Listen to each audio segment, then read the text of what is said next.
खुलुमबाय गोजोन फुंबिलिनि गासैबो बडलेण्ड बुब्लिनि अनसायगिरिफोरखौ बरायग्रोबाय। दिनै 9 फेब्रुआरि समबारनि फानजामुथिखौ फरायथिनो लादों आं उदांस्रि मुसाहारिया।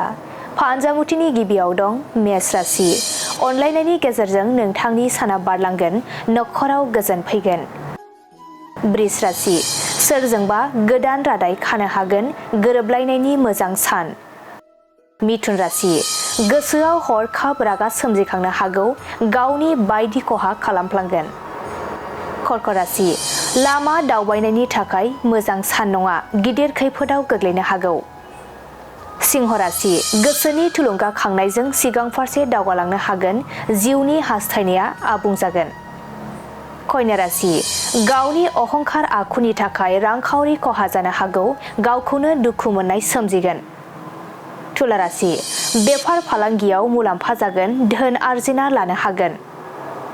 वृश्चिक राशि। देहायाव सानाय सुनाय सोमजिनो हागौ, गोग्लैसोना थानो गोनां जागोन। धनु राशि। नखराव गोदान आलासि फैगोननि आसा दं, नखराव बयनिबो खुसि फैगोन। मकर राशि। समाजनि हाबाफारिफोराव बिबान मोननो हागौ, खामानिफोरजों मुखुब जानानै थागोन। कुम्भ राशि।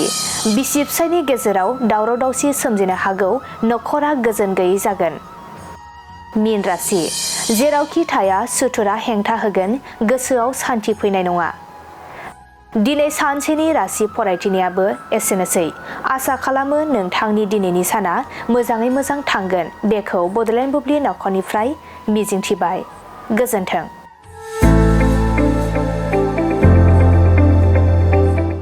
गोजोनथाव खौरां।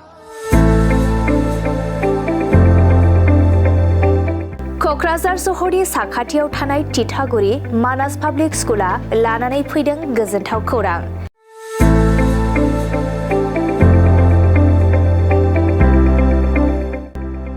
मानास पाब्लिक स्कुला गुन गोनां सोलोंथाइ बोसोरनि नार्सारिनिफ्राय थाखो 9 सिम फरायसा फरायसुलिफोरनि गोदानै 2026-27 मायथाइनि गोदानै मुं थिसननायनि खाबुफोर होगासिनो दं। गुन गोनां सोलोंथाइ होनायजों लोगोसे तितागुरि मानास पाब्लिक स्कुलाव basic computer education, English speaking environment आरो मोजां सोलोंथाइ गोनां फोरोंगिरिफोर दं। फरायसा फरायसुलिफोरनि थाखाय सोलोंथाइ लानायजों गोबां मोजां खाबुफोर दं, जेरै यगानि खाबु आरो हिन्जावसा आरो हौवासाफोरनि थानायनि थाखाय सेपारेट हस्टेलनिबो खाबुफोर दं। नोंथाङा आबुङै मिथिबावनो थाखाय थोंजोङै नैबे 600083286000489621 आरो 9101008849 जानबुं नम्बराव खौरां लाहरनो हागोन।